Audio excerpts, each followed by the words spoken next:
সম্মানিত ভিউয়ার্স, আসসালামু আলাইকুম। সাইদ বাইক গ্যালারি থেকে এইমাত্র ডিসকভার 125 বাইকটি বিক্রি হয়ে গেল। এই আঙ্কেল এই বাইকটি নিল। আসসালামু আলাইকুম আঙ্কেল, ভালো আছেন? ওয়ালাইকুম সালাম, আলহামদুলিল্লাহ। আঙ্কেলের নাম কি? মোহাম্মদ আফজাল হোসেন। বাসা কোথায়?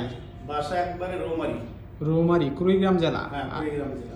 আঙ্কেল অনেক দূর থেকে আসছে, ফেসবুকে আমাকে দেখে, আমার ভিডিও দেখে আঙ্কেল আসছে এই কুড়িগ্রাম থেকে, অনেক দূর থেকে জার্নি করে আসছে। আঙ্কেলের কম প্রাইসে এই ব্যাগটি দিয়ে দিলাম। কত দিয়ে দিন নিলেন আঙ্কেল? 1,07,000 টাকা। গাড়ির কাগজপত্র বুঝে পাইছেন তো? হ্যাঁ, পাইছি। স্মার্ট কার্ড, ট্যাক্স টোকেন বুঝে পাইছেন, শুধু পাইছি। এবিটিভিটটা দেওয়ার বাকি। এভিডেভিটটা আমি কুরিয়ার করে দিব। গাড়িটি খুবই ফ্রেশ কন্ডিশনে আসলে 21-এর মডেল, 23-এর রেজিস্ট্রেশন। যারা এরকম ফ্রেশ কন্ডিশনে বাইক ক্রয় বিক্রয় করতে চান তারা চলে আসুন আমাদের শোরুমে। এই আঙ্কেলটা আগে ছোট গাড়ি চালাইতো, তাই বড় গাড়ি নিতে ভয় পাচ্ছে।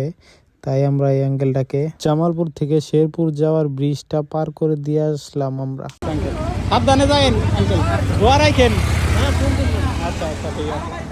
এই আঙ্কেলটা বারবার বলতেছে যে আমাদের গাড়িটা শেরপুর ব্রিজের উপরে দিয়ে আসতে, তাই আমরা দোকানটা বন্ধ করে আঙ্কেলকে শেরপুর ব্রিজে গাড়িটা পার করে দিয়ে আসলাম। আঙ্কেল অনেক দূরে যাবে, কুড়িগ্রাম।